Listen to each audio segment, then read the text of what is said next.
मुनीन्द्रैः समागत्य तिष्ठन्तमानन्दकन्दं परब्रह्मलिङ्गं भजे पाण्डुरङ्गम्।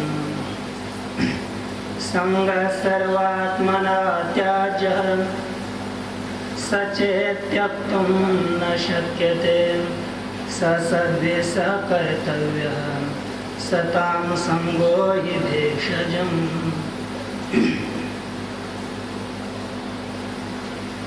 भगवान ओंकारेश्वर, ममलेश्वर तथा अभयेश्वर, इनको नमस्कार करके गुरुवर्य स्वामी जी उनको नमस्कार करके तथा मंचस्थ संतगण, नीचे बैठे हुए संतगण, सभी माता भगिनियों को नमस्कार करके आज जो विषय दिया गया है कि सताम संगो ही भेषज, इस विषय में विचार करते हुए पहले हमको देखना है कि वो बता रहे हैं कि संतों का संग भेषज है, भेषज औषध है, लेकिन औषध है हमको मूलतः किसका औषध है? क्योंकि हमको रोग बताइए, वह रोग जो है उसके लिए फिर हम इसका औषध का प्रयोग करेंगे। तो यहाँ पर पहले बताया कि संगः सर्वात्मना है, क्योंकि इस श्लोक में इस औषध के लिए यही रोग दिखता है, लेकिन हमको यह पता नहीं है कि जो संग है वह रोग ही है। क्योंकि रोग क्या करता है, क्योंकि किसी को भी यदि रोग आएगा तो वह दुख देता है, लेकिन हमको तो संग तो आज बड़ा प्यारा लगता है। फिर इस रोग को निवृत्त करने के लिए हम संतों का संग क्यों करें? क्योंकि हमको व्यवहार में लगता है कि पुत्र पत्नी इत्यादि सर्व प्रिय लगते हैं, संग अच्छा लगता है, तो आप बोलते हो कि इस संग को त्याग करो, सर्व रूप से इस संग का त्याग करना चाहिए। हमको यह पहले बताइए कि इस संग का हम त्याग क्यों करें? क्योंकि वास्तव रीति से विचार किया तो लगेगा कि यह जो संग है वह संग दुख का ही कारण है। क्योंकि हम जो कोई पुत्र इत्यादि होंगे उनके कारण ही वास्तविकता दुख भोगते हैं। क्योंकि भगवान भाष्यकार ने कहा है कि पुत्र भार्यादिषु सकलेषु विकलेषु अहमेव सकलो वा विकलो वा इति मन्यते। पुत्र भार्यादि सकल यानी शरीर के पुष्ट धष्ट होंगे तो लगता है कि मैं अच्छा हूँ, वो दुखी हो जाएंगे तो इसका चेहरा पड़ जाता है। इसी और हम देखते हैं कि संग जो भी होगा तो बाद में कभी ना कभी दुख ही देगा। क्योंकि देखिए शास्त्र में भी आता है कि ब्रह्म और अविद्या का संग हो गया, आध्यात्मिक तादात्म्य संग कोई भी माने, क्योंकि संग हो गया उसके कारण यह संसार हो रहा है। इसलिए संग ये दुख का कारण है, इसलिए रोग है, ये हमको मालूम है। फिर अब इस संग का हमको त्याग करना है। संग सर्वात्मनः त्याज्य। अब यदि इस संग को हम त्याग नहीं सकते तो सत्संग सद्भिः कर्तव्यः।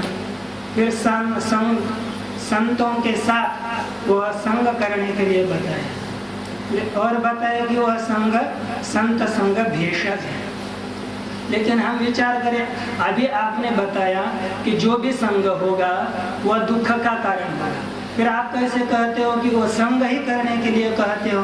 क्योंकि हम विचार करेंगे फिर यह जो संग है अभेषजम भेषजम वा, संतों का संग है वह अभेषज अथवा भेषज है, तो सीधा कोई भी उत्तर देगा संतों का संग अभेषज है, वह औषध नहीं। क्योंकि संग सामान्य, अरे सब दूसरों का संग करेंगे तब दुख होता है, तो संत का संग करने से कैसे सुख होगा भला? तो इसका उत्तर देंगे कि संतों का संग अभेषज नहीं है, भेषज ही है, क्योंकि संतों के संगति से हमको परमात्मा की प्राप्ति होती है। क्यों? एक संत का वाक्य ही है कि संत दर्शनी लाभ पद्मनाभ जोड़ला, क्योंकि संत दर्शनों के कारण हमको पद्मनाभ भगवान परमात्मा की प्राप्ति हो गई, इसलिए संत संग भेषज ही है। क्योंकि वाल्मीकि ऋषि देखिए, उन्होंने नारद जी का संग हो गया तो उनका उद्धार होने में देरी नहीं लगी, इसलिए संत संग भेषज ही है। ऐसे कबीर जी कहते हैं, संग संतन के कर ले, जन्म का सार्थक कछु कर ले, संग संतन के कर ले। क्योंकि यह जो नरदेह है ये उत्तम बहुत दिन से हमने पाया है, उसका सार्थक करने के लिए संतों की ही संगत करनी चाहिए। इसलिए आगे कहते हैं, नरदेह उत्तम नरदेह पाया प्राणी, इसका हित कछु कर ले, सद्गुरु शरण जाके बाबा, जन्म मरण दूर कर ले। कहाँ से आवे कहाँ जावेगा ये कुछ मालूम करना, दो दिन की जिंदगानी बंदे, होशियार होकर चलना। कौन किसी के जोरू लड़के, कौन किसी के साले, जब लग पल्लों में पैसा भाई, तब लग मीठा बोले। ये ज्यादा देर तक नहीं टिकने वाले, इसलिए और ये हमारा उद्धार भी करने वाले नहीं है। संत कहते हैं कि मीठा साधु संत सजन रे, संतों का संग आनंद देने वाला है, इसलिए संतों का ही संग करना चाहिए। कि आप कहोगे कि संतों का संग करना चाहिए, लेकिन संतों को हम पहचाने कैसे? वो भी हमारे जैसे दिखेंगे। तो एक संत का ही वाक्य है, क्योंकि संत न होती जगह मानसा त्यासा रिखे। जितने भी संत हैं वह जैसे आदमी हैं, उनके जैसे नहीं। आप समुद्र को गंगा नदी बोलेंगे क्या कोई केवल? तो समुद्र को नदी नहीं बोलेंगे। अब जो शिवलिंग है उसको पत्थर नहीं कह सकते, वो तो भगवान ही कहेंगे हम। इसलिए इसी प्रकार जो संत होंगे वह आदमी के जैसे नहीं है। उनका लक्षण संतों के ही वाक्यों में मैं करता हूँ कि संत ही कहते हैं। मुक्ताबाई का एक वाक्य है, दया क्षमा जा संत तोचे जाना जगी, दया क्षमा जाचेंगी। संत वही है कि जिसके अंतःकरण में दया क्षमा विराजमान है और जिसका प्रयोजन एक केवल संत परमात्मा ही है, वही संत है। फिर देखिए, हम अपने को बड़े संत मानकर बैठे हैं, फिर हम संत नहीं है क्या? तो जैसी श्रुति नीति के द्वारा ब्रह्म का बोध करा देती है, ऐसे ही संतों के कहना है कि जो हम देखते हैं कि जो कवित्व करने वाला है, बड़ा पंडित दिखेगा, वह भी संत नहीं है। हम कहेंगे कि अरे संत के आप तो संबंधी है, वह तो संत हो सकते हैं, तो वह भी संत नहीं है। अरे मैंने कपड़ा धारण किया, आप कहोगे कि अरे आपने कपड़े को संत जैसे देखते, तो वह संत है क्या? नहीं, केवल वेश धारण करने से भी संत नहीं होता। आप कहोगे हम विरक्त रहते हैं, तो नहीं, वो भी संत नहीं है। जितने भी आपको संतों के चिन्ह दिखेंगे वह सभी भी संत कहने में नहीं आएंगे। फिर संत कौन सा है? तो बताया कि जब तक यह देहाभिमान है, जब तक हमने देह को मैं मानकर रखा है, तब तक वह संत नहीं हो सकता। जिसको आत्मज्ञान है वही ही संत है। और फिर आप करें, हमको आत्मज्ञान तो जिन संतों को है उसको हम कैसे जाने, कैसे प्राप्त करें, फिर संग कैसे करें, फिर हम उसको भेषज वो हमारा संसार से निवृत्त करने वाला औषध होगा। तो संत ने ये बताया कि जो आत्मानंद में नित्य रममान है, ऐसे जो संत है उनके प्राप्त करने के लिए एक साधन है नित्यंत अंतकरण में भाव रखना, आस्तिकता रखना, सब में समता रखना, सब भूतों में दया करना, मित्र पुत्र शत्रु इसमें भेद बुद्धि न करना, इत्यादि जो लक्षण है सब में भगवत भाव करना इत्यादि जो करेगा उसको ढूंढने की जरूरत नहीं है, उसको संत खुद आकर मिलेंगे और वह संसार से पार करने वाला हमारा औषध बनेगा। इतने बोलकर मेरी वाणी को पूर्ण विराम।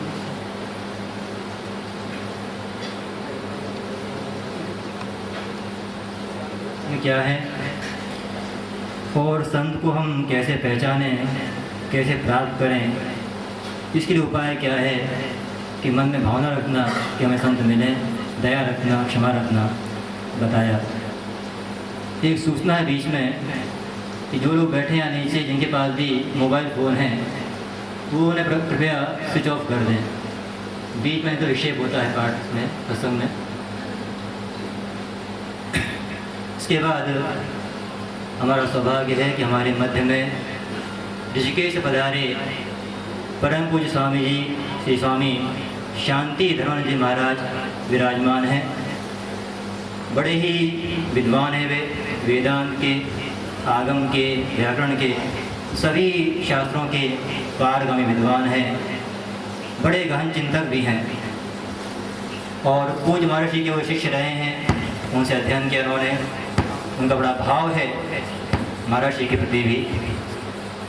तो पूज्य स्वामी जी से मैं प्रार्थना करता हूँ कि उन्होंने गहन चिंतन करके जो रत्न निकाले हैं उनसे कुछ लाभ हमें मिल जाए, ऐसी कृपा करें पूज्य स्वामी जी महाराज।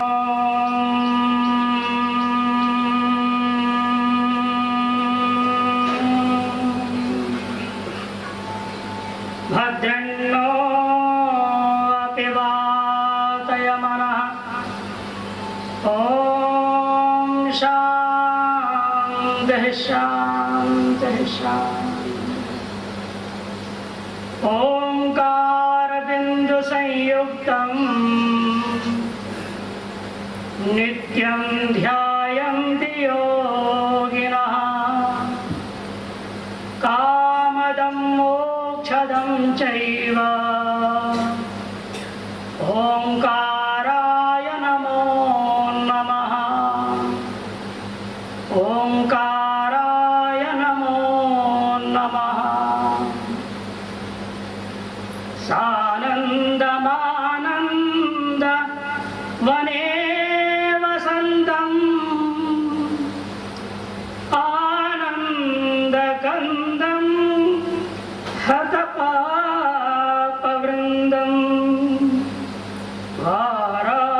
वाराणसीनाथ मनाथनाथम्, श्रीविश्वनाथं शरणं प्रपद्ये। श्रीविश्वनाथं शरणं प्रपद्ये।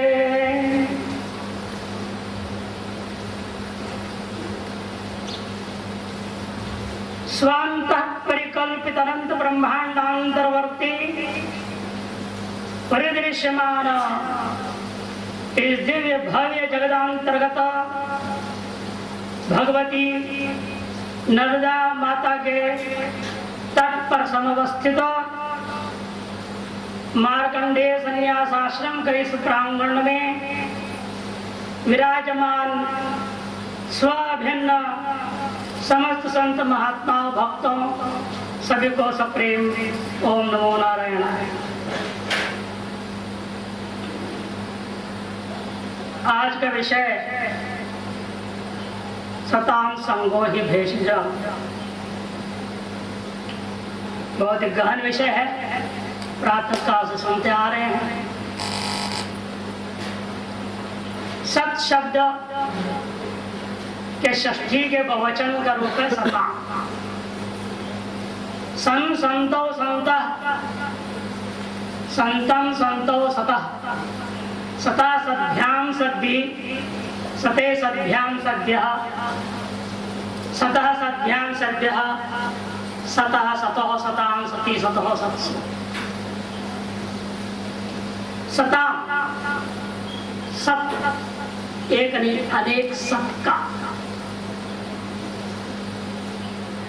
यहाँ सबसे पहली शंका होता है सत शब्द का अर्थ क्या है वास्तव में। बाद में षष्ठी के अर्थ पर जाएंगे। सत यह शब्द असभूति धातु से बनता है। होना जो है उसका नाम सत है। सदैव सोमिदमग्र आसीत् एकमेवाद्वितीयम्। छांदोग्य उपनिषद सामवेदीय इस उपनिषद में स्पष्ट घोषणा है सत्य ही एकमेव अद्वितीय था, है और होगा। वह सत्य के बारे में आगे कहते सन्मूला सदायतना सत प्रतिष्ठा। ये सारा संसार जो कुछ भी हम देख रहे हैं सन्मूला सत्य है, मूल जिसका, ऐसी ये सब है। सद है आयतन जिनका, ऐसी ये सब है सदायतना। सत्य है प्रतिष्ठा जिनका, है सब सत प्रतिष्ठा। ऐसे जो एक में अद्वितीय तत्व जिसे श्रुति ने सत कहा है वह साक्षात ब्रह्म आत्मा है। उस आत्मा का संग करना सत्संग। सतः संग सत्संग वह बहुवचन नहीं हो सकता है क्योंकि अनेक ब्रह्म है, अनेक आत्मा है। एक में वो अद्वितीय कर दिया है। इसे सत्संग में समास यदि करते हैं तो सतः संग सत्संग। सद विषय संग करना है। सद विषय संग में भी अभिव्यापक रूप में विषय को स्वीकार किया कि सर्वस्मिन् आत्मा अस्ति। यह श्रुति का उद्घोष को लेकर के कि सर्वव्यापक ब्रह्म का संग करना क्या है। वो संग करना सर्वव्यापक ब्रह्म का तो वहां कहा दिया यमेव एष वृणुते, जिसको इसे वर्ण कर लेता है और जो इसे वर्ण कर ले, जिसे यह ब्रह्म आत्मा वर्ण कर लेता है वह एक दूसरे को स्वरूप का अनुभव कर लेगा क्योंकि दोनों अभिन्न हैं। ऐसे वह एक में अद्वितीय तत्व का संग करने पर ही मुक्ति होगी। कोई आत्मानुभूति है वास्तविक सत्संग शब्द का। लेकिन वह सत शब्द यहाँ घटेगा नहीं सताम संघ में, वह अर्थ नहीं ले सकते। इसे सताम संघ और सत्संग में अंतर स्पष्ट दिमाग में रख लें। सत्संग अलग चीज है, सताम संग एक अलग चीज है। हाँ, सत्पुरुषों के संग से सत्संग हो जाता है, यह निश्चित है। तो सत शब्द में जो षष्ठी का बहुवचन में रूप चलाए सताम करके यह कौन सा प्रत्यय लगा। होना रूपी इस असभुवी धातु से आपने सत बनाकर सताम रूप बनाते हैं। अधिकतर लोग क्षत्रिय प्रत्यय मान लेते हैं, लेकिन क्षत्रिय प्रत्यय होता है क्रिया, लटा शत्रुशान होते हुए, करते हुए, खाते हुए, पीते हुए, ऐसे अर्थ के लिए क्षत्रिय प्रत्यय होता है। जैसे कालिदास ने मूर्ख का लक्षण बताने के लिए बड़ा सुंदर क्षत्रिय प्रत्यांत का प्रयोग किया है। गतम न शोचामि कृतं न मन्ये, खादं न गच्छामि हसन न जल्पे, द्वाभ्यां तृतीयो न भवामि राजन्, कथम मूर्ख भवामि राजन्। बीते कर मैं शोक नहीं करता, गतम न शोचामि कृतम न मन्ने, मैंने ये किया, मैंने वो किया, ऐसा किया, वैसा किया, मैं ये हूँ, मैं वो हूँ, ऐसे खुद की करने पर प्रशंसात्मक स्वयं का मुंह मीठा नहीं करता। खादन न गच्छामि, आज सब लोगों को मूर्ख कहना पड़ता है क्योंकि सब ये काम कर रहे हैं, चलते चलते खाते रहते हैं, आइसक्रीम चूसते रहते हैं रोडों पे। जो चलते चलते खाने वाला वो मूर्ख है। उसने कहा कालिदास ने, मैंने तो ऐसा किया नहीं, फिर मेरे को क्यों मूर्ख कह रहे हो आप? खादन न गच्छामि हसन न जल्पे, लोग वार्तालाप कर रहे हैं जैसे सत्संग हो रहा है, बैठे बैठे कोई झूठा हंस दे, वो मूर्ख है। अप्रासंगिक हंसना मूर्खता का लक्षण है। द्वाभ्याम तृतीयो न भवामि राजन, दो का बीच में तीसरा छिप के जो द्वार के बाहर से खिड़की से सुनता है ना, वो भी मूर्ख होता है। ये 5 लक्षण बताए वहां पर। खादन न गच्छामि, मुझे उससे मतलब था, खादन न गच्छामि हसन न जल पे, खाते हुए चलना, हसन न जल पे, हंसते हुए जो विचार शास्त्र हो रहा है, चिंतन हो रहा है, वो हंसते हुए हो रहना। इसी प्रकार सताम ऐसे करोगे क्या होगा? होते हुए के साथ संग करो, क्या अर्थ निकलेगा? होते हुए के साथ संग करो, क्या होते हुए के साथ संग करोगे आप? इसलिए क्षत्रिय प्रत्यार्थ भी हानि घटेगा। फिर क्या अर्थ लेना है अस धातु से? कि अस धातु से करने पर अन्य कोई प्रत्यय करते तो बीच में शब्द नहीं आएगा, वो तो लुक हो जाता है, समस्या है। आकार कहाँ से आएगा? सामने फिर अस धातु आकार लोग कैसे होगा? ये अनेक प्रकार की व्याकरण की समस्या है। मैं विस्तार से व्याकरण में नहीं जाना चाहता हूँ, लेकिन संकेत करना चाहता हूँ, इसलिए यहाँ अस भूमि धातु लेना उचित नहीं है। फिर क्या अर्थ लोगे? सीधे लीजिएगा शतग्री शास्त्र, सद धातु है स्वयं, जो उपनिषद शब्द में उसी से बनता है। या तो शास्त्र अर्थ ले लो या विषय अर्थ वाले को ले लो। क्या स्वरूपार लोग क्या तो सत शब्द बना, वह पुरुष सत्पुरुष माना जाता है, जो आपके अविद्या और से ग्रंथियों को ढीला करे, ब्रह्म विद्या की ओर ले जाए और संसार बंधन को नाश करे। बस समझ। ऐसे सत्पुरुषों का देखिए, हम मदाला साहब जो बोल रही है सताम षष्ठी बहुवचन क्यों कर रही है? अरे एक सत्पुरुष की कृपा हो जाए तो मुक्ति होती है, तो सताम करके षष्ठी का बहुवचन क्यों कर रही है? ये भी विचारने विषय बनता है। सत्पुरुषों का संग करो, पुरुषों का, सत्पुरुष का नहीं, सत्पुरुषों का संग करो, यही दवाई है। अब बहुवचन का रहस्य इसमें क्या होगा, ये विचारने विषय बनता है। इसका अर्थ इसीलिए अन्य श्रुतियों के अनुसार विरोध न आवे, इस षष्ठी का बहुवचन का अर्थ वो हमें मर्यादा में लेना पड़ता है। कि श्रुति कहती है गुरु आत्मनिचेश्वरे बहुवचनम प्रयुंचित, गुरु आत्मनि च ईश्वरे बहुवचनम प्रयुंचित। गुरु के लिए कभी एक वचन नहीं बोलना, प्रयोग नहीं करना चाहिए। गुरु के लिए कभी एक वचन प्रयोग नहीं होता संस्कृत भाषा में। आत्मा के लिए, अपने लिए कभी एक वचन प्रयोग नहीं करना, और ईश्वर के लिए भी एक वचन का प्रयोग नहीं करना। गुरु आत्मनिचेश्वर है बहुवचनम प्रयुंजित। इसलिए सत्पुरुष साक्षात ईश्वर होने के नाते यहाँ बहुवचन प्रयोग हुआ। इसे ये अर्थ नहीं करना अनेक सत्पुरुषों का संग होने पर ही मुक्ति होती है, ऐसा अर्थ नहीं लेना है। एक सत्पुरुष जो साक्षात सत्य का अनुभव कर चुका है, ऐसे ईश्वर तुल्य है, ये ईश्वर रूप है, ऐसे का संग करने से आपको मुक्ति हो सकती है। सताम संगो, संग संग धातु, संग शब्द हर व्यक्ति सामान्य रूप में जाने तो संग शब्द का अर्थ है संबंध, और संबंध होता है हमेशा दो का बीच में, एक में होता नहीं। और संग एक स्वाभाविक चीज है, यह बात भगवान ने भी कहा है, ध्यायतो विषयान् पुंसा संगस्तेषु उपजाय।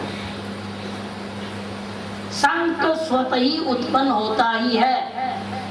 जो भी शरीर जिंदा है, इंद्रियां काम कर रही हैं, विषय के साथ संबंध होना स्वाभाविक है। लेकिन वह संग में परिवर्तन लाना है। संग होता है, उसे आप रोक नहीं सकते, लेकिन उसकी दिशा को बदल सकते हैं। योग सूत्रकार ने व्यास भाष्य में कहा, इसलिए उभय प्रवणा वृत्ति, वृत्ति एक ऐसी नदी है जो दोनों तरफ बहती है जब चाहो तब। जिस दिशा की ओर चाहोगे उस दिशा बहने वाली, विपरीत दो दिशाओं में बहने वाली नदी है वृत्ति। लेकिन हमारी जो वृत्ति है अधिकतर बहिर्मुख होकर के संसार की ओर ही बहती है।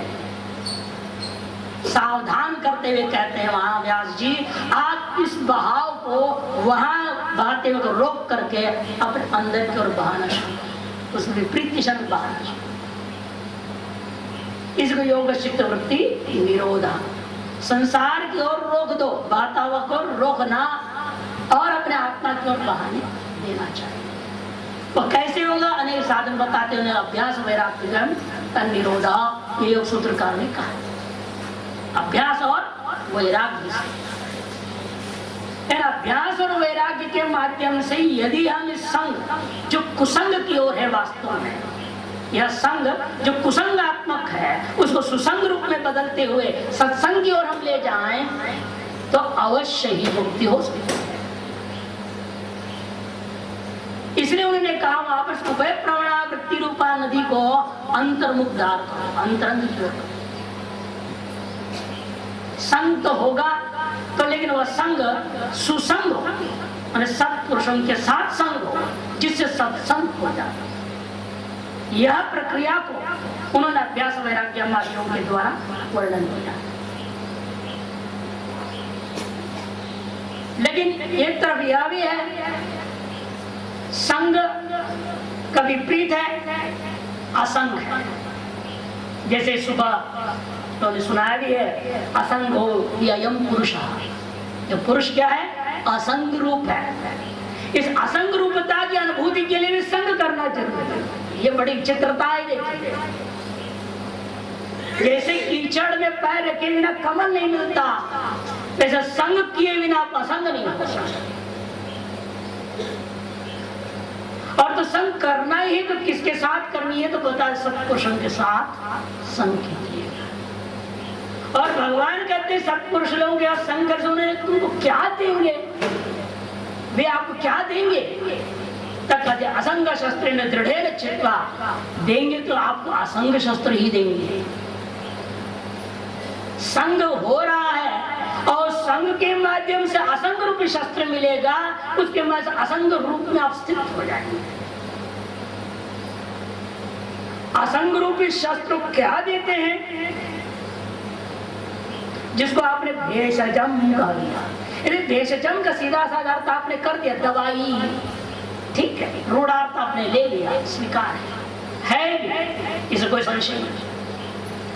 लेकिन उसके यौगिक अर्थ में भी थोड़ा सा ध्यान दिया जाए। भेषज, भेषात जात इति भेषज, जो भेष से पैदा हुआ उसका नाम भेषज। भेष क्या है? जिससे पैदा हुआ नाम भेषज हो गया। भेष क्या है? भीष एव इति भेष, भीष एव इति स्वार्थिक प्रत्यय होकर के भेष बना। अर्थात जो भय है उसका नाम भेष है। भय से जो पैदा हुआ, भीषा अस्मात् वातः पवते, वो प्रसाद मंत्र क्या होता है? भीषा अस्मात् वातः पवते, भीषा तत्व क्या है? वो साक्षात ब्रह्म, जिसकी भय से सारा संसार चल रहा है, हर चीज चलता है। वो भीषा जो साक्षात ब्रह्म तत्व है, उससे पैदा हुआ जो है वो भेष है। वो क्या है? वो जो पैदा हुआ विषा से, ब्रह्म से। कहते आप स्वयं, क्योंकि ममैवांशो जीवलोके जीवभूत सनातन, एक परिकल्पित अध्यारोपित अंशांशी भाव को लेकर के ईश्वर का संतान के रूप में ये जीवात्मा है। इसे भीषा जाते थी भेषज, और कभी जीवात्मा ही वास्तविक दवाई है इस संसार का। जीवात्मा संसार का दवाई कैसे हो सकता है? बस ये अपने आप को पहचान ले, बस यही दवाई है। ये अपने आप को पहचान ले, मैं कौन हूं, मैं ब्रह्म हूं, यह पहचान लेगा तो उसकी मुक्ति हो जाएगी। इसे यत् सता संगः तत् भेषज, जो सत्पुरुषों का संग है वो भेषज है। दोनों प्रथमांति संग भेषजम। जो संतों के संग से हमें यही अनुभव में आवेगा, जो मैं भेषज हूं, वास्तव में वीर्यज नहीं हूं, औरस नहीं हूं, हाड़ मां से पैदा हुआ नहीं हूं, शुक्र शोण से पैदा हुआ नहीं हूं। मैं कौन हूं? मैं साक्षात ब्रह्म ही हूं, क्योंकि ब्रह्म से पैदा हुआ। अध्यारोपित होकर के उत्पत्ति मान लिया आपने, क्योंकि स्वयं श्रुतियां का तत्सृष्ट्वा तदेव अनुप्राविशत स एष एव यः प्रविष्टः हृदयन्नग्मयः। वही यहाँ पर इसको निर्माण करके प्रवेश किया है।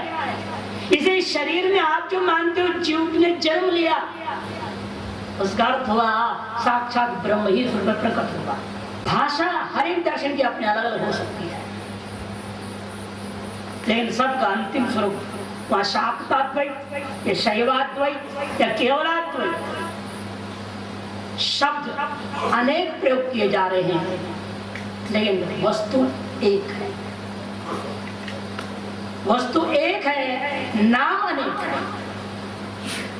एकम सत्य बहुधा वदन्ति, वह एक होते हुए भी उसको जो है विशेष रूपेण प्रकृष्ट रूपेण जानने वाले जो विप्र लोग हैं उस अनेक नामों से वर्णन किया है।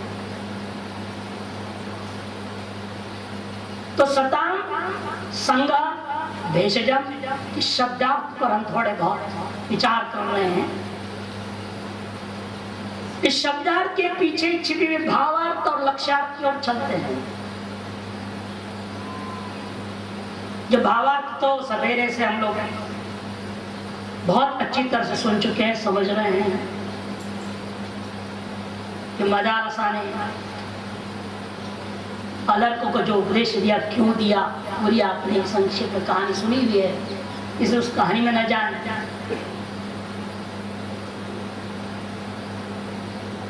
प्रसंग जो अलर्क का है वह सबके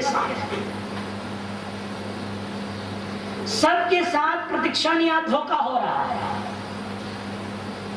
हर व्यक्ति चाहे सच्चाई को स्वीकार करे या न करे, आपका अपना ही अहंकार आपको धोखा दे रहा है। महाराज जी सुंदर श्लोक सुनाया करते थे, अहंकारो धियं ब्रूते सुप्तं मा प्रबोधय प्रबुद्धश्चेद आनंदे न त्वं नाहं न वै जगत्। अहंकार हमेशा लगातार जो आपकी बुद्धि को पटरी पढ़ा रही है। अहंकारो धियम मैंने बुद्धि को पाठ पढ़ाती रहती, बोलते रहता है। कहता है कि तू क्या करना, सुप्तम मा प्रबोधय। ये जो जीव है अपने आप को जीव मान बैठा है, ये सोया हुआ है, अज्ञान में निद्रा में पड़ा है, इसको मत जगा। सुप्तम मा प्रबोधय। तो बुद्धि पूछती है अहंकार, बाबा बताओ क्यों ना जगाऊं? यदि जग जावे तो क्या बिगड़ता है? तो अहंकार कहता है प्रबुद्धश्चेत, यदि ये जग जाएगा, पता है तेरे को कहाँ जगेगा? ये आने जगेगा, वहां नहीं जगेगा। संसार में आनंद है, वो अपने आनंद रूप में जग जाएगा। तो वो तो अच्छी बात है। बुद्धि कहती है अरे कोई आनंद रूप में जग जाए, आनंदी से आनंद से जी रहा हो, आनंद रूप होकर के जीता है, तो इससे बढ़िया और क्या होगा, अच्छा है ना काम। कहते पगली तू नष्ट हो जाएगी सबसे पहले, ना तुम, तेरी सत्ता खत्म, और तू खुद तो डूबेगी, मेरे को डुबा देगी ना हम। और इतना ही नहीं, न वही जगत, ये जगत की भी सत्ता खत्म। इसे ऐसे गलत काम क्यों कर रही है? यूं अहंकार उल्टा पाठ पढ़ाते रहता है, उसके चक्कर में हम आप सब क्या हो रहे हैं, उसी अहंकार की लपेटे में पड़े हुए हैं। कोई विरक्ति का अहंकार कर रहा है, कोई अपनी विद्वत्ता का अहंकार कर रहा है, कोई पद का अहंकार कर रहा है, कोई कुछ न कुछ अहंकार में जी रहा है, और हर क्षण अपने आप के लक्ष्य से फिसलते जा रहा है। कबीरा की दवा याद आता है, चींटी चढ़े पहाड़ पर 9 मन तेल लगाए, चींटी चढ़े पहाड़ पर 9 मन तेल लगाए, हाथी चढ़ाए पीठ पर ऊंट बगल लटकाए, चींटी चढ़े पहाड़ पर 9 मन तेल लगाए। अब बताइए उन्हें कहाँ उपमाएं ले रहे हैं? चींटी है वो पहाड़ पर चढ़ रही है, चींटी चढ़े पहाड़ पर, कैसे? 9 मन तेल लगाए, 1-2 मन नहीं, 1 मन होता है 40 शेर, 9 मन किताबें लगा ली थी गणित, इतनी तेल की मालिश पूरी लगा करके चढ़ रही है। और हम कहते हैं हाथी चढ़ाई पीठ पर, कि चींटी के पीठ पर हाथी, हाथी चढ़ाए पीठ पर ऊंट बगल लटकाए, ऊंट को बगल में दबाए हुए हाथी। बताइए ये कैसे हो सकता है? चींटी चढ़े पहाड़ पर। आप समझ लीजिए, आपकी कहानी सुना रहे हैं कबीर साहब। चींटी कौन है? आप है। हर एक साधक, हर एक मुमुक्षु, हर एक जीवात्मा बल्कि चींटी है। वो कहाँ चढ़ रहा है? चींटी चढ़े पहाड़ पर। आपकी कामनाओं के पहाड़ पर है, सभी के अंदर कामना है, मोक्ष की इच्छा भी कामना है, ज्ञान की इच्छा भी कामना है, जीने की इच्छा भी कामना है। इन कामना रूपी पहाड़ पर चढ़ रहा है। आते इसमें जिज्ञासा भी आ गया, मोक्ष भी आ गया, सब 9 मन तेल लगाए। अर्थ क्या है? 9 छिद्रों के माध्यम से मन सदा बार फिसल रहा है। तेल का तात्पर्य फिसलने से, तेल लगाए फिसलना है।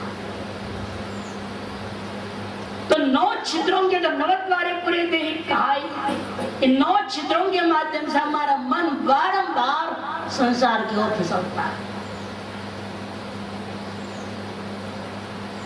हाथी चढ़ाए पीठ पर, हाथी का तात्पर्य अहंकार है। अहंकार को अपनी पीठ पर चढ़ाए हुए हैं और वासनाओं को बगल में लटका है। ऊंट का तात्पर्य वासना, वासना। कुछ लोग व्याख्याकार धर्मदास जी की व्याख्या आप देखेंगे, थोड़ा अलग किया उन्होंने। उन्हें कहा हाथी मने पापों की गठरी, वासनाओं की गठरी, और ऊंट मने उनकी सिर्फ उनकी ऊंची होती है ना, अहंकार हमेशा क्यों बैठता है, तो इसलिए वो ऊंट का अहंकार उन्होंने ली है। जैसा भी अर्थ लीजिए, तात्पर्य यही है, अहंकार और वासना। अहंकार इन वासनाओं के साथ लेते हुए इस मन को बारंबार 9 छिद्रों पर बार फिसलाते रहता है। ऐसे इस संसार के साथ हमारा निरंतर जो कुसंग हो रहा है, इसी को रोक करके सत्कुसंग संग करना है। इसे संग तो यहां भी है, संग तो वहां भी है, लेकिन दोनों ही संग में फर्क है। जैसे स्वामी जी सुबह देवी चैतन्य महाराज ने वो सुंदर दृष्टांत से समझा दिया। एक क्षण के लिए कुसंग हुआ, नतीजा विनाश हुआ। इसलिए जो कुसंग को हमें छोड़ना है। संसार का संग को कुसंग कहा गया और जो अपने स्वरूप की ओर ले जाने वाला संग है वही सताम संग। इस सामान्य अर्थ में भेषजन का तब दवाई लेंगे और दवा एक किस रोग का, जैसे बता दिया प्रातः काल से सुनते आ रहे हैं, भव रोग है। जन्म मरण का जो चक्र है, पुनरपि जननम पुनरपि मरणम पुनरपि जनने जठरे से, इस भव रोग का दवाई। यदि आप कहें महाराज हम भव रोग को मानते ही नहीं, ये कोई रोग ही नहीं, तो महाराज उसका जवाब दे चुके। मेरे शिरोमणि परमेश्वर जी महाराज ने सो दृष्टांत समझा दिया। आनंद मग्नता सेठ अचानक हार्ट ट्रबल हो गया, इसलिए यह संसार आप ये सोचे ये रोग नहीं है, ये भवरोग है, कोई रोग नहीं, ये बिल्कुल आपकी सिद्धांत गलत है, गलत धारणा है, इसको रोग मानना ही है। क्यों इसे रोग मानना है? क्यों जन्म मरण के वजह से रोग मान रहे हैं आप? जन्म मरण तो आप भगवान की मना लेते हो, जन्माष्टमी रामनवमी, जन्म तो उसकी भी हो रही है, जनी प्रादुर्भाव है, जो प्रादुर्भाव प्रकट हो जाओ सब जन्म हो रहा है। जन्म खराब नहीं, न मृत्यु खराब है। इस जन्म मृत्यु के बीच में रहने वाले आप जो है अहंकार को लेकर मैं भी विश्व सत्ता वाला मान रहे हो, ये खराब है। ये अहंकार का नाश करने के लिए ही यह सारा सत्संग। जब तक अहंकार है, जब तक आप जैसे बता दिया बुद्धि को पटरी पढ़ाते रहेगा, आप स्वरूप की ओर नहीं जा सकेंगे। एक बार मुरारी बापू जी छोटे महाराज जी के पास प्रश्न डाले, 1986 की बात बता, तो उन्हें पूछा कि भाई आप लोग इतने महान विभूति हैं, बड़े वेदांत सुनाते हैं, हम भी कथा करते हैं, जो कुछ भी गुरुजनों से मिला हम भी लोगों को सेवा में अर्पण करते हैं, लेकिन क्यों ऐसे लग रहा है कि यहाँ 10-20 रहते हैं, वहाँ 25,000 होते हैं हमारे वहाँ? तो महाराज जी ने बताया जब कथा भी 3 प्रकार की होती है। पहले कथा शब्द का अर्थ क्या है बताओ? कथा मैंने कथा, वो बेचारे जानते नहीं थे, व्याकरण आदि पढ़े नहीं थे उस समय इतने। तो महाराज जी ने बताया कथा, क माने कम ब्रह्म, के सप्तमी रोज के, था माने स्थिति, था दाता के स्थिति यया भवति सा कथा, के माने ब्रह्मणि स्थिति यया भवति सा कथा। आपको ब्रह्म में स्थिति की ओर ले जावे जो साधन, उसकी नाम कथा है। और वह कथा भी तामसी होती है, राजसी होती है और सात्विक। मंदाधिकारी के लिए तामसी कथा कही जाती है, मध्यमाधिकारी के लिए राजसी कथा कही जाती है, उत्तमाधिकारी के लिए सात्विक। मंदाधिकारी में जो कथा कही जाएगी उसमें कहानियां प्रधान होते हैं, वो मनोरंजन प्रदान होता है। और मध्यमाधिकारी जो कथा कही जाती है और कहानियां गौण हो जाती हैं कि बुद्धि के स्तर पर होता है, विचार प्रदान होता है। और सात्विक कथा वह है जो अहंकार को मिटा देता है। वह न विचार है न कहानियां हैं, सीधा कह देते हैं तुम जो है समझ रहे हो वो तुम वो नहीं हो, तुम तत्त्वमसि, तू वही है, तो ब्रह्म। सीधे इस पर आना, अहंकार पर वार करना, ये सात्विक कथा है। वो इस कैलाश आश्रम में होता है, वही हम मार्कंडेय सन्यास आश्रम में होता है। ये सात्विक कथा सुनने की हिम्मत आपके साथ थोड़े ही लोग होते थे। वही सताम संघ है, यही औषधि है, जो सात्विकी कथा है। अहंकार को पुष्ट जो करे वह कथा ही नहीं है, वो वास्तव में व्यथा है। इसलिए व्यथा है क्योंकि आपको और दुख में डाल देगा। यदि आपके अहंकार को पुष्ट किया जाए तो आपको और गड्ढे में डालना हुआ। एक बार एक ट्रक चला था, उसके साथ में क्लीनर होते ना, ड्राइवर के साथ क्लीनर होते हैं, साफ सफाई, वो थोड़ा पी लिया, नशे में था, तो गाड़ी को पीछे कर रहा था, तो क्लीनर को तो जा थोड़ा पीछे देख के बता ठीक जा रहा है कि नहीं गाड़ी के पीछे। उसने आन दे, पंजाबी भाषा है, आन दे आन दे, वो बेचारा पीछे कर रहा था, पहाड़ की ढलान थी, वो तक पिया हुआ, वगैरह आन दे, अगर चल पड़ा नीचे तो जान दे।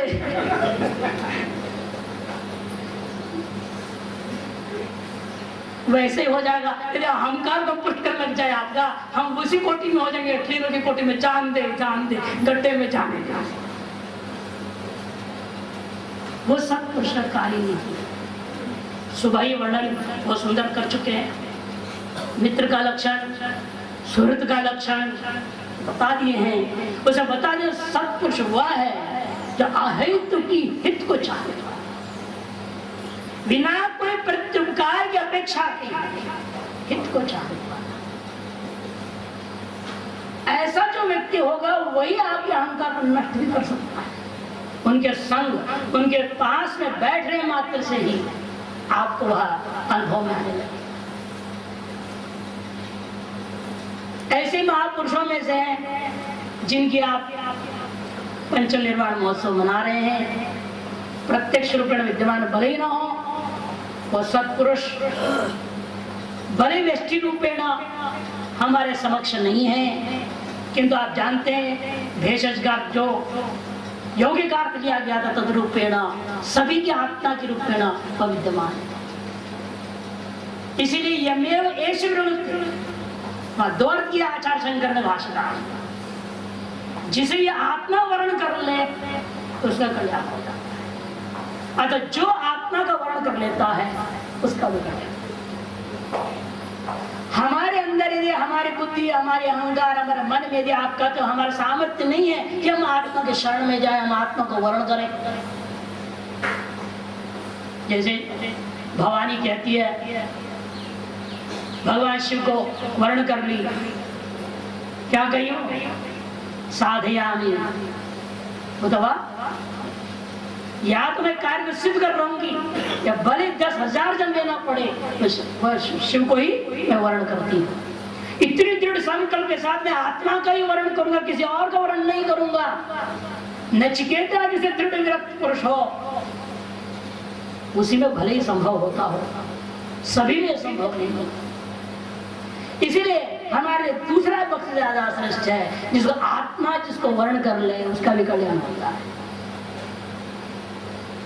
और सत्पुरुष जिनका वर्ण कर लेता है उसका कल्याण। सत्पुरुष स्वीकार कर, कदे महाराज जी सुंदर दृष्टांत दिया करते थे। किसी आश्रम की बात है, एक महात्मा थे, उनके अब काफी शिष्य लोग रहते थे, सेवा वगैरह होती रही, करते रहे, सबके प्रति समान भाव था, सब कुछ ठीक चल रहा था। लेकिन एक शिष्य के मन में आया, पता नहीं कि मेरे गुरुदेव मुझे आज तक स्वीकार किए हैं कि नहीं किए हैं, पता कैसे चलेगा? क्या परीक्षा है? गुरुदेव ने मुझे अपनाया है, मुझे वर्ण कर लिया है। दीक्षा तो एक व्यवहारिक चीज हो गई ना, दीक्षा दे के हमने वर्ण कर लिया, गुरु से संबंध बन गया, लेकिन वो वास्तविक वर्ण नहीं, वो तो स्थूल व्यवहार के विधि मात्र। हृदय से स्वीकार करना, वर्ण करना, क्या किए कि नहीं किए पता कैसे चलेगा? उसके मन में जिज्ञासा, विचार क्या करूं कि तो पता चले कि मुझे गुरु ने वर्ण किया है। विचार करते उसे मन में आया, बिना बताए एक दिन चुपचाप चला जाए, चुपचाप।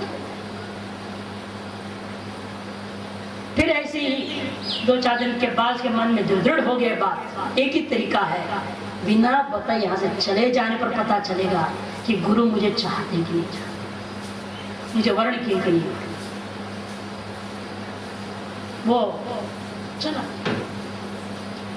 जब चला गया उसके बाद दिन में जो सेवा करता तो सेवा वहां हुई नहीं, ये तो चला गया। जब तक दूसरे को नियुक्त नहीं करे तो कौन करेगा।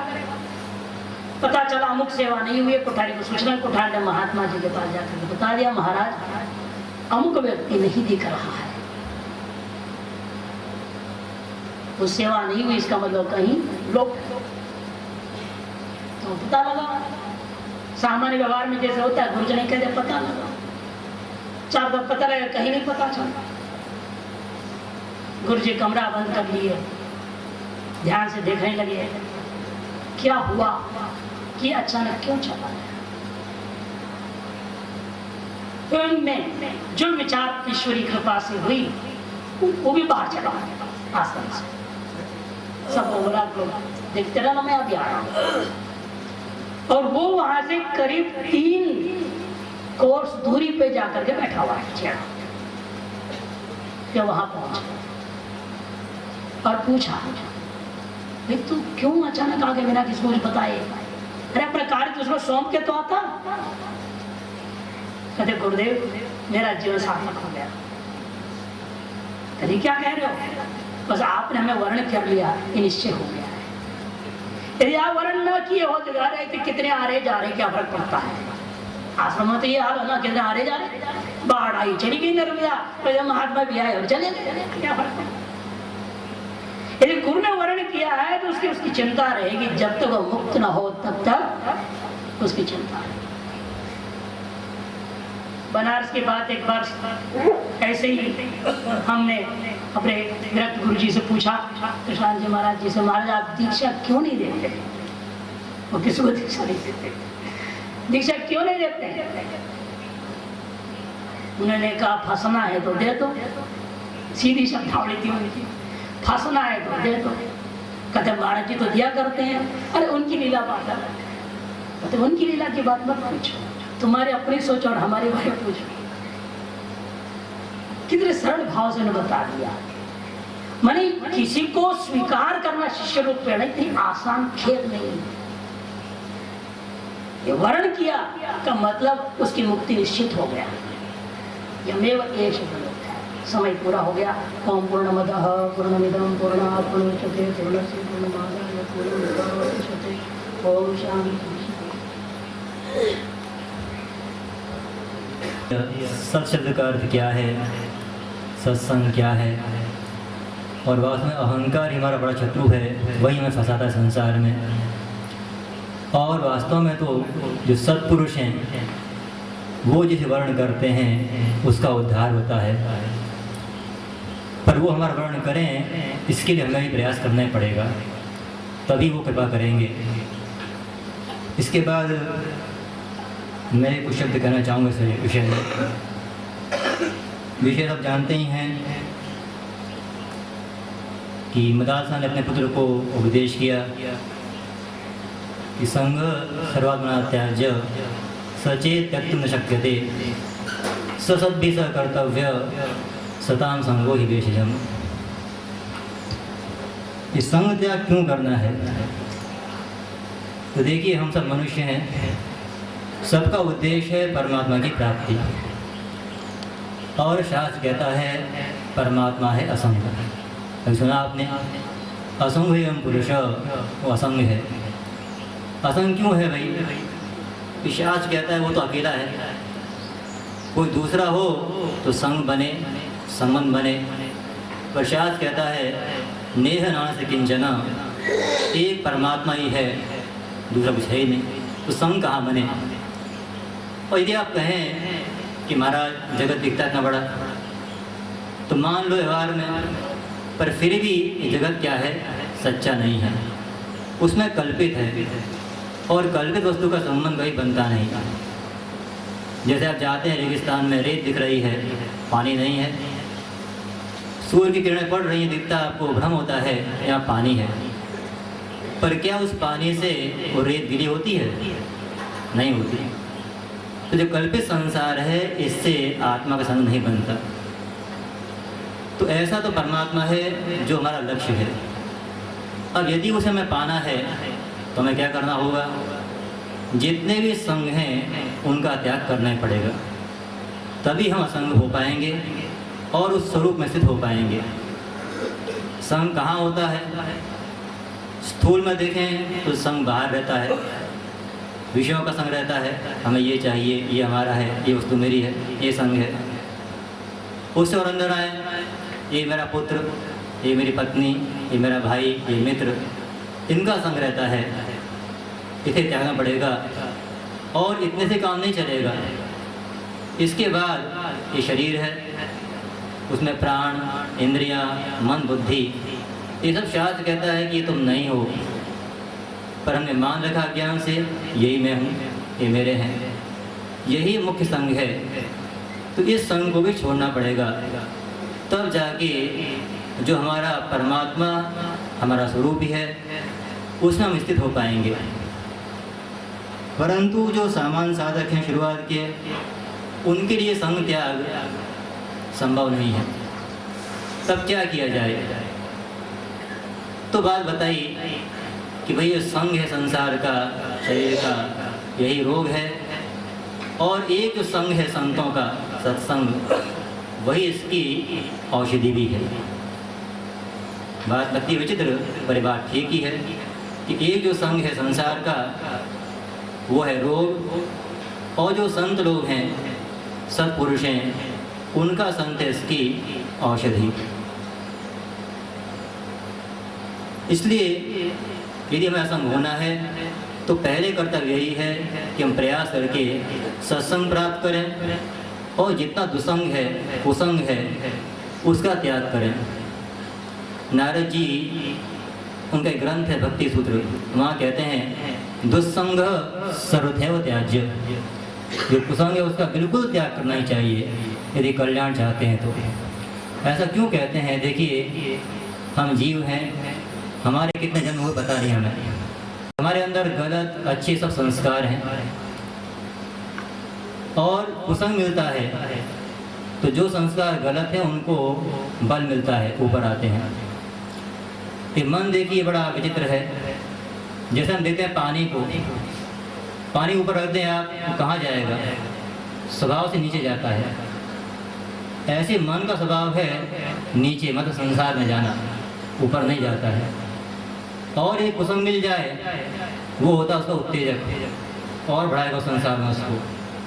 इसके लिए यदि बचाना है तो हमें मन को बचाना है कुसंग से। कुसंग मिलेगा तो जो गलत संस्कार ऊपर आएंगे, मन में तमोगुण, रजोगुण बढ़ जाएगा। फिर हुआ क्या? जो विषय है, संसार है, उसका ध्यान होगा, आत्मा का नहीं होगा। और जब ध्यान होता है विषयों का, उससे उसकी कामना पूरी हो जाए तो लोभ, न हो तो क्रोध, और क्रोध से स्मृति नाश, बुद्धि नाश, गीता में आता ही है, उससे पुरुष का नाश। पर जितने नरक के द्वार हैं आपके लिए खुल जाएंगे। इसके लिए सीधी बात है, जितना भी ये कुसंग है ये नरक का द्वार है। बार बार संत कहते हैं। और कुसंग है क्या? ऐसा मत सोचिए कि चोर हैं, डाकू हैं, शराब पीते हैं, उनका संग ही कुसंग है, वो तो है ही। पर जो भी ऐसे लोग हैं जिनके मन में संसार बसा है, संसार की चर्चा करते हैं, वही गाथा गाते हैं, उनका संग भी कुसंगी है। इसलिए हमें प्रयास करके उस कुसंग को त्यागना ही पड़ेगा। तभी ये जो मन क्या है, नीचे बहरा संसार में गिर रहा कुआं में, जब इसे कुसंग से हटा करके जो सत्संग की रस्सी देंगे हम, तभी ये ऊपर आएगा, ईश्वर की ओर जाएगा। ये तो बुद्धिमान संत एतत् चिंतन्ति मनोव्यासंग मुक्ति भी। हे उद्धव, क्योंकि कुसंग इतना बुरा है ये समझो, और समझ के जो बुद्धिमान है, विवेकी है, जिज्ञासु है, साधक है, उसे यही चाहिए जितना दुसंग है उसे दूर से छोड़ दे। और सत्सु, जो सज्जन हैं, सज्जन कौन है आगे बताएंगे भगवान स्वयं। वो जो सज्जन हैं, सत्पुरुष हैं, महापुरुष हैं, उनका संग करे। तुम्हारा संग करेंगे उससे होगा क्या? तो कहा संत एतत् चिंतन्ति मनोव्यासंग मुक्ति भी। वो संत के पास जाएंगे, क्या करेंगे? वो संसार आपको नहीं बताएंगे, वो ईश्वर की चर्चा करेंगे। ईश्वर क्या है, जीव क्या है, जगत क्या है, भक्ति क्या है, यही चर्चा करेंगे।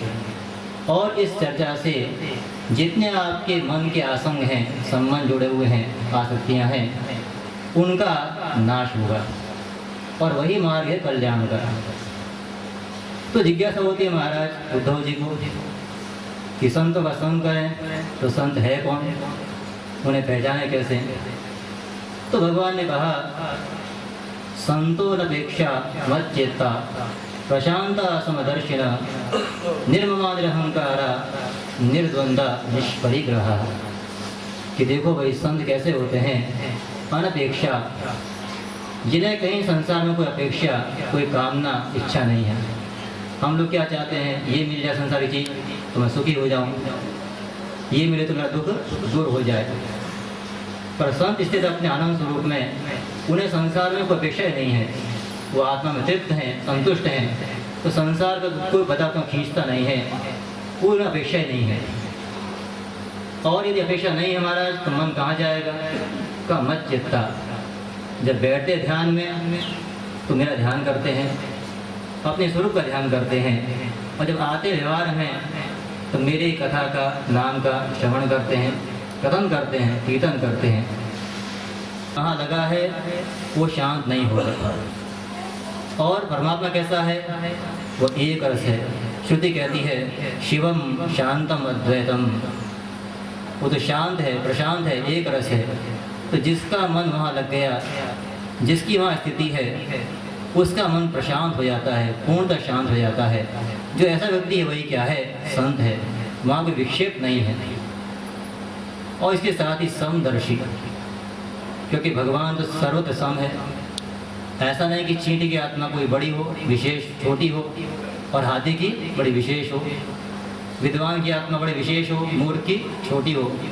भगवान ही आत्मा है, सब में सम रूप से स्थित है। तो उस सम को जो देखते हैं, इस शरीर को, इस भेद को नहीं देखते, उपाधि को नहीं देखते हैं, तो सबके अंदर सम तत्व स्थित है आत्मा।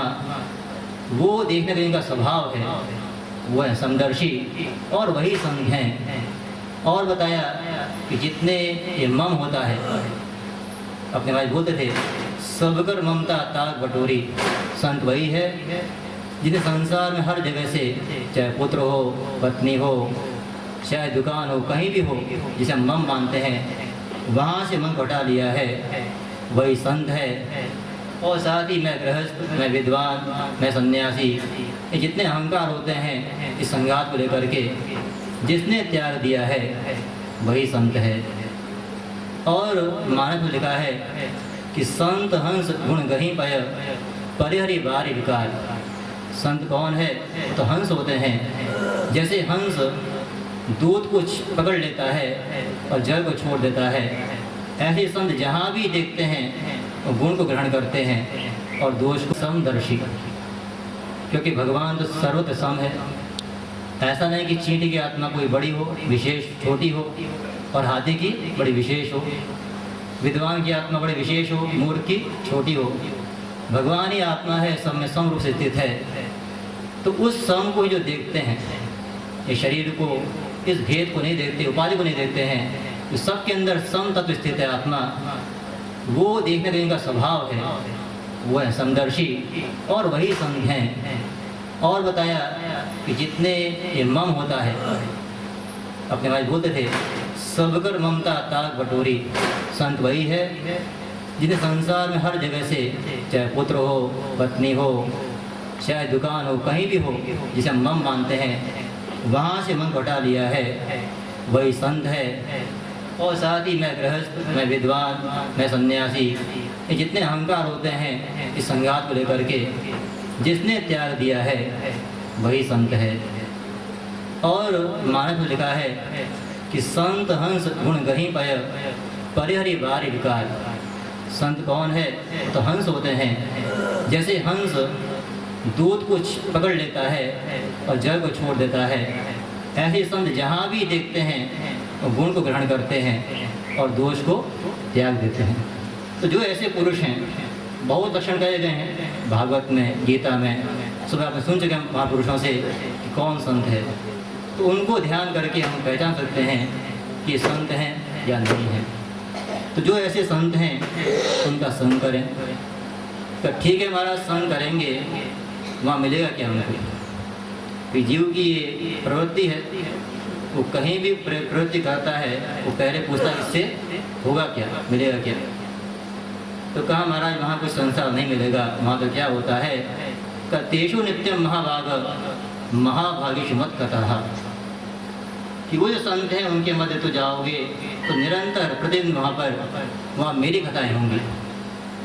ये संसार की चर्चा नहीं मिलेगी, मेरी कथाएं, चाहे भगवान के गुण की कथा हो, अवतार की लीलाओं की चर्चा होगी, वेदांत की चर्चा होगी, आत्मा क्या है, परमात्मा क्या है, इनकी एकता कैसा है, यही चर्चा वहाँ होती है।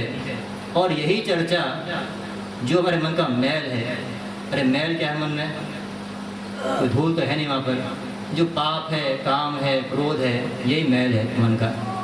और इसका निराश, इसका धोना उस चर्चा से ही होता है। यही बात आप देखेंगे जब रघुगण जाते हैं जड़भक्त के पास में, सुबह सुना आपने, संतों सुनाया कि बताते हैं कि बिना महापुरुषों के चरण धूलि में लौटे बिना वो ज्ञान भक्ति प्राप्त नहीं होती है। उसके बाद में कहते हैं भरत जी कि ऐसा क्यों होता है आखिर, कि जब महापुरुष का संग करते हैं तो ज्ञान मिलता है, भक्ति मिलती है। तो कहते हैं आगे कि यत्रोत्तम श्लोक गुणानुवाद प्रस्तुयते ग्राम कथा विघात, कि जो संत होते हैं महापुरुष हैं उनके यहाँ तो निरंतर उत्तम श्लोक भगवान हैं, उनके गुणों का ही गान होता है, चर्चा होती है, कथन होता है। और वो चर्चा क्या है कि जो हमारे ग्राम्य कथा मतलब सांसारिक चर्चा है, राग द्वेष की, व्यापार की, व्यवहार की चर्चा है, जो संस्कार पढ़े अनेक जन्मों से उसका नाश करती है। इसलिए अपने महाराज जी प्राय कहा करते थे कि ये जो ग्राम्य कथा के संस्कार पढ़े हैं इनका विघात तो सत्संग में ही होगा। और वो कहते थे बार बार कि देखो मानव जीवन है, यहाँ मुख्य साधना पुरुषार्थ क्या है, ये जो संस्कार है इनका बदलाव, परिवर्तन, यही मुख्य हमारा पुरुषार्थ है। क्योंकि भोग में हम प्राय पराधीन हैं, जैसे हमारे पूर्व कर्म है, प्रारब्ध है, वैसे हमारा प्राय भोग चलता है। कोई बड़ा पुण्य हो जाए तो यहाँ फल भले दे दे, पर प्राय जो हमारे पूर्व कर्म है उनसे भोग मिलता है। तो जो संस्कार भाग है हमारे कर्मों का, वह हम कुछ कर सकते हैं। हम सत्संग करें और जितने हमारे अच्छे संस्कार हैं उनको बल दें, बढ़ाएं, नए संस्कार डालें, और जितने गलत संस्कार हैं उनका क्षय करें, नाश करें। यही हमारे जीवन का मुख्य पुरुषार्थ है, साधना है। ऐसा प्राय महाराज जी कहा करते थे। इस प्रकार से हम ये देखते हैं यदि चाहे भक्ति मार्ग हो चाहे ज्ञान मार्ग हो, वहाँ साधना का पहला पड़ाव है सत्संग। आप सुनते हैं वेदांत में, ब्रह्मसूत्र में कि अथात ब्रह्म जिज्ञासा, तो अर्थ का अर्थ क्या है? तो भगवान भास्कर ने कह दिया कि जो साधन की दृष्टि संबंधी अनंतरम, जो वेदांत विचार के लिए साधन संपत्ति है, 4 साधन हैं, उसके बाद विचार करना। तो वहाँ पहला साधन क्या है बताया? विवेक। और विवेक कहाँ मिलेगा? तो मानस में आता है कि बिनु सत्संग विवेक न हुई, कि जब तक सत्संग नहीं होगा ये विवेक नहीं होता है कि सारा संसार अनित्य है, दुख रूप है, और एक परमात्मा ही नित्य है, अविनाशी है, सुख रूप है। ये जो विवेक है सत्संग से मिलता है। और इसके बाद ही वैराग्य होगा, उसके बाद फिर जाएंगे इस गुरु के पास में, फिर श्रवण करेंगे, उसके बाद ही मोक्ष की ओर हम जा सकते हैं। और ये देखते हैं भक्ति मार्ग को, तो वहाँ भी सुना आपने सुबह किशोर जी से कि कहते हैं तुलसीदास जी कि प्रथम भक्ति संतन कर संगा, कि पहली भक्ति क्या है, भक्ति का पहला साधन क्या है, संतों का संग। वहाँ आप जाएंगे, श्रवण करेंगे कि भक्त कैसे होते हैं, भगवान का महात्म क्या है, उनके नाम लेने का महत्व क्या है, जो भक्त नाम ले उनको क्या फल मिला। जब सुनते हैं बारंबार तभी हमारे अंदर एक प्रेम उत्पन्न होता है भगवान की कथा के लिए, भगवान के लिए। इसलिए वहाँ कह दिया आगे कि दूसरी रतिमम कथा प्रसंग।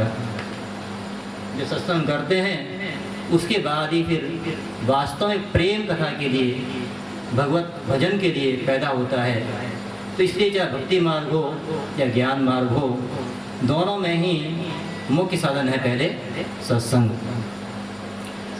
नारद जी कहते हैं अपने भक्ति सूत्र में कि परा भक्ति है, प्रेमा भक्ति है, प्राप्ति कैसे हो इसकी। तो पहले बहुत साधन गिना में वहाँ पर बता दिया कि भाई पहले ईश्वर के लिए कर्म करो, पूजा मांग ईश्वर की, विषय त्याग करो, संग त्याग करो, विषयों का संग त्याग करो, अखंड भजन का प्रयास करो, और व्यवहार में भी ईश्वर चर्चा करो, कीर्तन करो मिल करके। पर अंत में कहते हैं कि मुख्य तस्तु महत कृपया भगवत कृपाले साधन। ये सब गौण साधन है महाराज। मुख्य साधन क्या है भक्ति प्राप्ति का? महत कृपया, जो महापुरुष हैं। कौन है महापुरुष?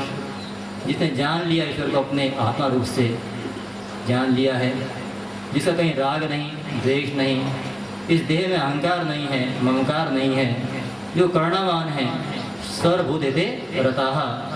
जो ऐसे व्यक्ति हैं वही महापुरुष हैं, और उनका संग, उनकी कृपा ही क्या है, वही भक्ति प्राप्ति का मुख्य हेतु है।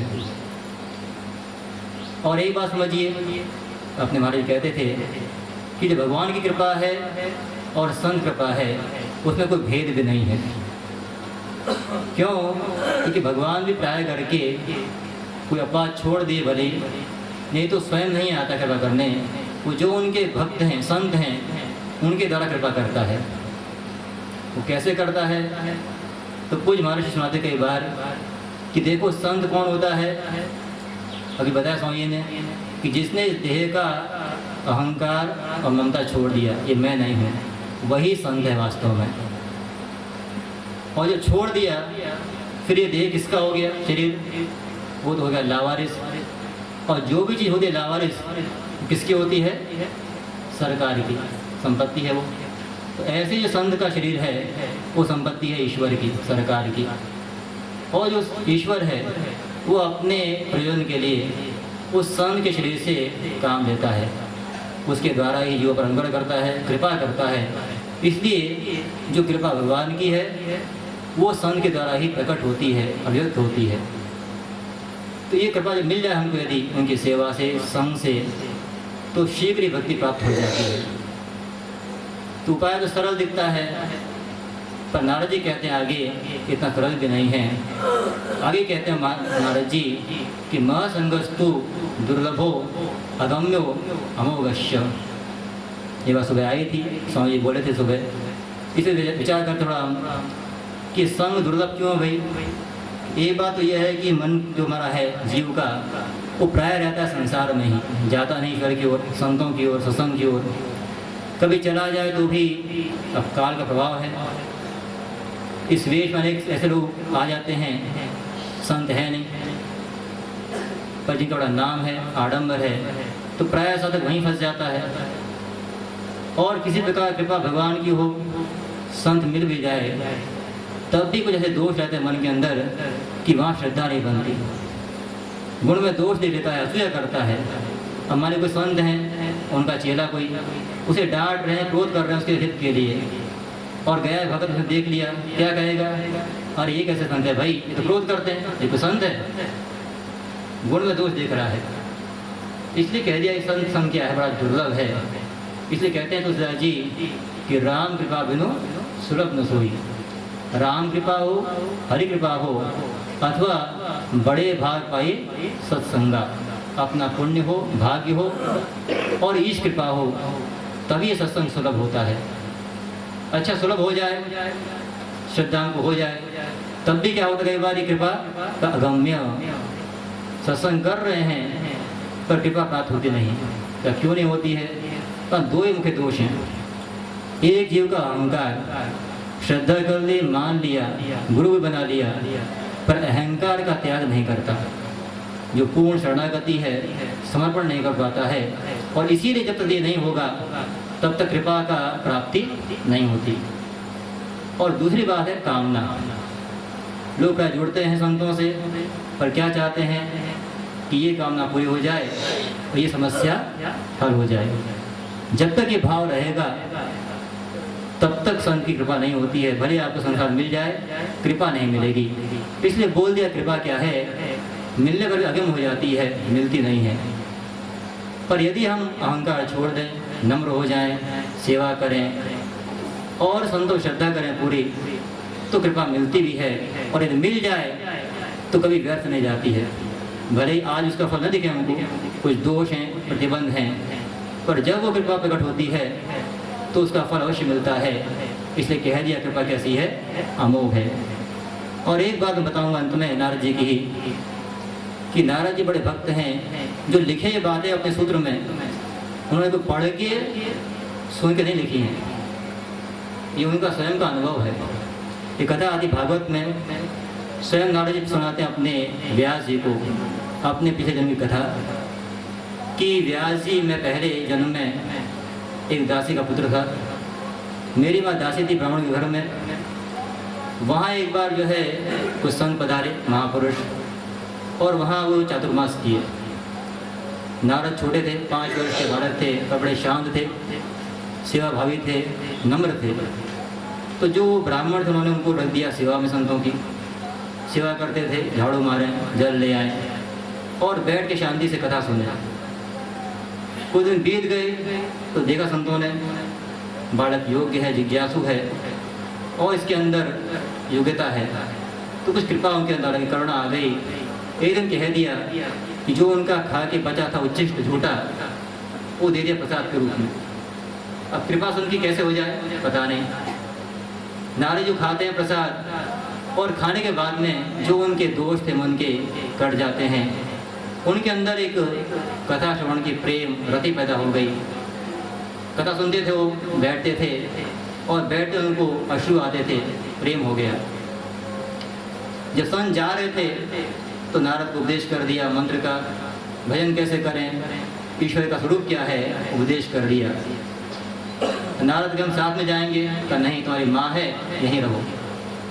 कुछ दिन बीत गए, संयोग ऐसा था कि उनकी माँ को एक सांप ने डस लिया, उनका देहांत हो गया। नारद ने सोचा कि ठीक ही हुआ, कृपा हुई भगवान की, एक बंधन था छूट गया। वहाँ से चले जाते हैं, चलते चलते जाते जंगल में एक तालाब था, बैठते हैं, स्नान करते हैं, संध्या करते हैं। जब बैठते हैं ध्यान में, वो जो कृपा हुई थी संत की, उसका फल वहाँ प्रकट होता है। विशेष रूप से ध्यान में बैठते ही जो भगवान थे, उनके इष्ट, उनका दर्शन होता है हृदय के अंदर। आनंद की बाढ़ आ जाती है, अश्रु आते हैं। पर कुछ काल रहता है, उसके बाद ये दर्शन खत्म हो गया। बहुत प्रयास किया ध्यान लगाने का, ध्यान लगता नहीं, दर्शन होता नहीं। नारद व्याकुल हो जाते हैं। तभी आकाशवाणी होती है कि हे बालक, इस जीवन में तुमको मेरा दर्शन दोबारा नहीं होगा, कुछ तुम्हारे दोष हैं, प्रतिबंध हैं। तुम प्रयास करो, मेरा भजन करो। जब अगला जन्म होगा तुम्हारा, तुम मेरे पार्षद बन जाओगे, भक्त बनोगे। वही बालक आगे जा करके नारद बनता है और ऐसे भक्त बने कि स्वयं तो भक्त हैं ही, कृतार्थ हैं। जितने उनके सांग में आए, चाहे प्रहलाद हो, चाहे ध्रुव हो, चाहे जो भी हो, उन्होंने उनका कल्याण किया, अर्पण कर दिया। तो इसलिए ये महत् कृपा क्या है, इस संसार के जो रोग है उसका उपाय है। स्वयं भगवान ने कह दिया उद्धव जी को अंतिम में कि जो सांख्य है, योग है, तप है, व्रत है, इनसे मैं प्राप्त नहीं होता हूँ, पर जो सत्संग है इससे मैं प्राप्त हो जाता हूँ। वो कहते हैं सर्वसंगापह है। तो ये संग सत्संग पर कैसा है, जितने संग हैं रोग रूपी, उनका नाश करने वाला है। तो इस प्रकार से क्या कहें, बड़ा महात्म्य सत्संग का तो अनंत महात्म्य है, पर समय की सीमा है। तो मैं यहीं विराम देता हूँ आपको। हरि ओम तत्सत। इसके आगे